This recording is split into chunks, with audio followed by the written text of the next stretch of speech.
విజయ్ దేవరకొండ, మృణాల్ ఠాకూర్ నటించిన family star movie గురించి అందరికీ తెలిసిందే. ఓటీటీలో మంచి మార్కులే పడ్డాయి. ఇక ఇప్పుడు ఈ సినిమా మరో భాషలోకి రానుందట.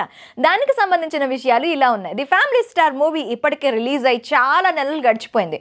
ఏప్రిల్ 5న ఈ సినిమా భారీ అంచనాల మధ్య థియేటర్లో రిలీజ్ అయింది. అయితే సినిమా రిలీజ్ కి ముందు ఉన్న క్రేజ్ సినిమా రిలీజ్ తర్వాత మనకి తెలిసిన సంగతే. ఇక కారణాలు ఏమై ఉంటాయో తెలియదు, కానీ ఈ సినిమా థియేటర్ ప్రేక్షకులను మాత్రం అంతగా మెప్పించలేకపోయింది. దీంతో థ్రిల్లెటికల్ రన్ త్వరగా పూర్తి చేసుకుని ఏప్రిల్ 26న ప్రముఖ ఓటీటీ ప్లాట్ఫామ్స్ అమెజాన్ ప్రైమ్ లోకి ఎంట్రీ ఇచ్చింది.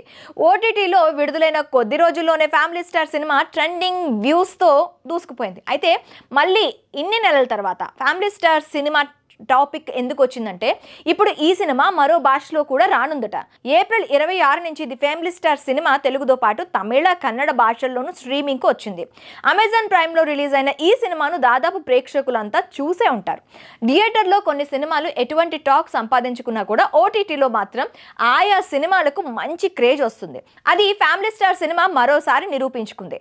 ఇక ఈ సినిమా అనుకోని విధంగా ఓటీటీలో హిట్ కావడంతో ఇప్పుడు మరొక ఓటీటీలోకి మరో భాషలో సినిమా స్ట్రీమింగ్ కానుంది. అదేంటంటే Family Star cinema Hindi version June 28 నుంచి ప్రముఖ OTT platform Jio Cinema platform లో స్ట్రీమింగ్ కానుంది. మరి హిందీ వర్షన్ ఎలాంటి రెస్పాన్స్ సంపాదించుకుంటుందో వేచి చూడాలి. అర్జున్ రెడ్డి సినిమా తర్వాత లైగర్ సినిమాతో విజయ్ దేవరకొండ పాన్ ఇండియా హీరోగా మంచి పేరు సంపాదించుకున్నారు.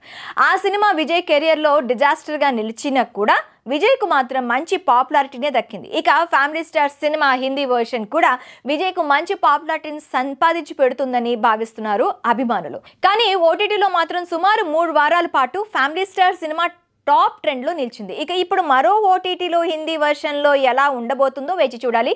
మరి ఈ విషయంపై మీ అభిప్రాయాలను కామెంట్ రూపంలో మాకు తెలియజేయండి.